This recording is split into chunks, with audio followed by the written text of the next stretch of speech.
नवीन शिकत असतो ब्लाऊज आणि त्यावेळेस आपल्याला माहीत नसतं की अस्तर कसं जोडायचं काय. आता हा मी माझा पर्सनल अनुभव शेअर करते. कोणाकोणाचं वेगळं पण असू शकतं. तर माझ्याकडून काय व्हायचं, तर मला हे आत्ता जाणून यायला लागलं की नेमकं इथं का प्रॉब्लेम येतोय. काही बायकांची कटोरी ना ही फिसकत होती. तर आपण त्यांना असं म्हणून हे टाळू शकतो की ते कापडच तसं आहे. पण आता हे जे कापड आहे ना, हे एकदम असं सुळसुळीत कापड आहे बा. हे परत अजून काही कॉटनमध्ये असे वेगळेच कापड असतात, ते पण फिसकतात.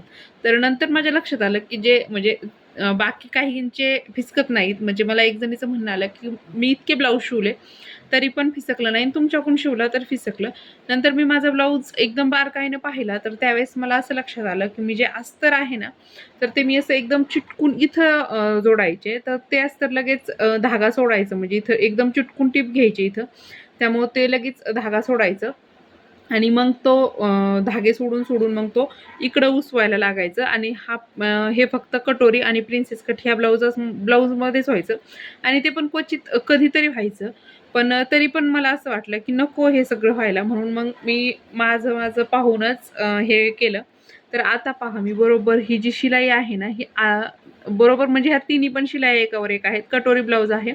पण इथून बरोबर असं अर्धा इंच इतकं अंतर सुटलेलं असेल. अर्धा इंच किंवा पाव इंच एवढं.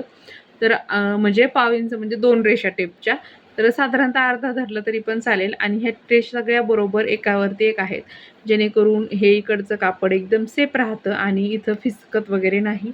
आणि यावरती पण तुमचं फिसकत असेल तर तुम्ही इथं एक दाब शिलाई देऊ शकता. मी कधी-कधी खूपच फिसकणारं कापड असेल तर देते, नाहीतर नाही देत. त्यामुळं हे तुमच्यावरती आहे. मी माझा अनुभव शेअर केला. त्यामुळं अस्तर जर एकदम चिटकून जोडत असाल ना, तर म्हणजे मेन फॅब्रिक आणि अस्तर एकदम असं काठोकाठ जोडत असाल तर तसं नका करू. थोडीशी जागा सोडून जोडा, जे की आपण शिलाईमध्ये कापड घालतो सेम त्याप्रमाणे.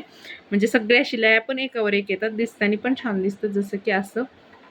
बाय.